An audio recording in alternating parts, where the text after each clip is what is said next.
Assalamualaikum warahmatullahi wabarakatuh. Apa kabar anak-anak sekalian? Materi kita kali ini tentang global warming atau pemanasan global. Pernahkah kamu mengamati perubahan musim yang terjadi akhir-akhir ini? Bulan Mei hingga September di Indonesia berlangsung musim kemarau, dan bulan Oktober hingga April berlangsung musim penghujan. Akan tetapi beberapa tahun terakhir ini perubahan musim di negara kita tidak dapat diprediksi lagi. Terkadang bulan Mei di Indonesia masih turun hujan, dan bulan November di Indonesia masih berlangsung musim kemarau. Peristiwa tidak dapat diprediksikannya musim ini tidak hanya terjadi di Indonesia saja, akan tetapi terjadi juga di negara-negara lain di dunia. Pernahkah kalian mendengar berita turunnya salju di Arab? Mengapa hal ini dapat terjadi? Apakah yang akan terjadi pada bumi kita? Mari kita pelajari tentang efek rumah kaca. Efek rumah kaca adalah proses pemanasan alami yang terjadi ketika gas-gas tertentu di atmosfer bumi memerangkap panas. Bumi kita ini dilapisi oleh atmosfer. Di atmosfer terdapat banyak gas-gas rumah kaca, seperti contohnya adalah siklus air, karbon dioksida, metana, dan sebagainya. Ketika bumi mendapatkan energi panas dari matahari, maka bumi akan menjadi hangat.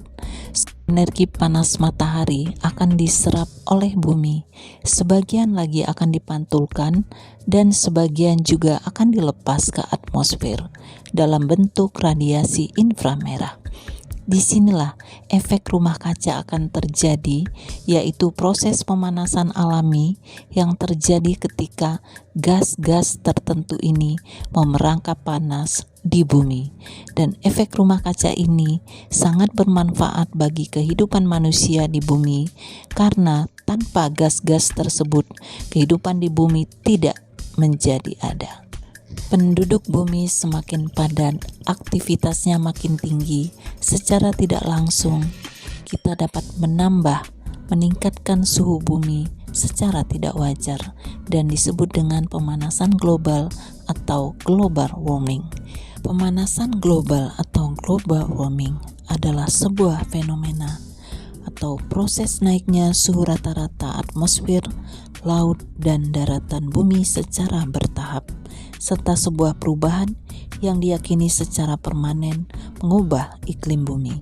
Penyebab pemanasan global: pembakaran bahan bakar fosil dan penebangan hutan dapat meningkatkan kadar karbon dioksida di atmosfer. Dikarenakan karbon dioksida adalah salah satu gas rumah kaca, maka meningkatnya kadar CO2 di atmosfer akan berkontribusi terjadinya pemanasan global. Beberapa faktor yang menyebabkan terjadinya pemanasan global diantaranya adalah sebagai berikut. Yang pertama, emisi karbon dioksida yang berasal dari pembakaran gasolin sebagai bahan bakar alat transportasi. Yang kedua, kebakaran hutan menghasilkan karbon dioksida. Yang ketiga, penggundulan hutan atau deforestation. Hutan gundul tidak mampu menyerap karbon dioksida. Yang keempat, emisi karbon dioksida yang berasal dari pembakaran bahan bakar fosil sebagai pembangkit tenaga listrik. Yang kelima,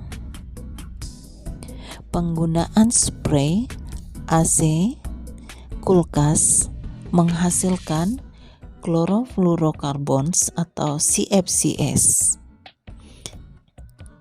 Yang keenam, kotoran sapi menghasilkan metana atau CH4. Dan yang terakhir, yang ketujuh, pupuk kimia menghasilkan N2O atau dinitri oksida. Sekarang kita bahas tentang dampak pemanasan global bagi kehidupan manusia.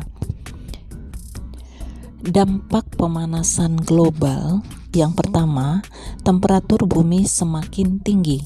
Meningkatnya suhu permukaan bumi dalam kurun waktu 1 abad terakhir telah mengubah cuaca dan iklim di berbagai wilayah bumi, terutama di daerah kutub utara, sehingga mengakibatkan gunung-gunung es akan mencair dan akan lebih sedikit yang terapung di laut.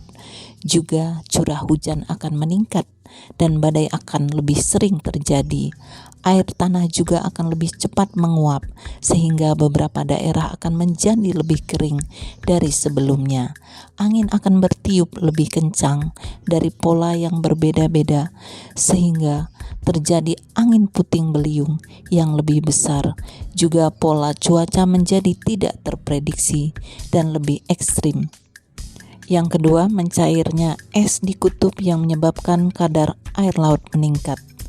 Dampak berikutnya adalah kepunahan spesies yang semakin meluas. Sebagai contoh misalnya, beruang kutub di kutub utara menurun karena kesulitan mendapatkan makanan akibat berkurangnya lapisan es. Dulu, beruang untuk mendapatkan makanannya, dia hanya perlu berjalan di lapisan es yang tebal. Namun saat ini beruang harus berenang di es yang mencair untuk mendapatkan makanan. Begitu juga populasi penguin di daerah Antartika menurun sekitar 30% karena berkurangnya habitat.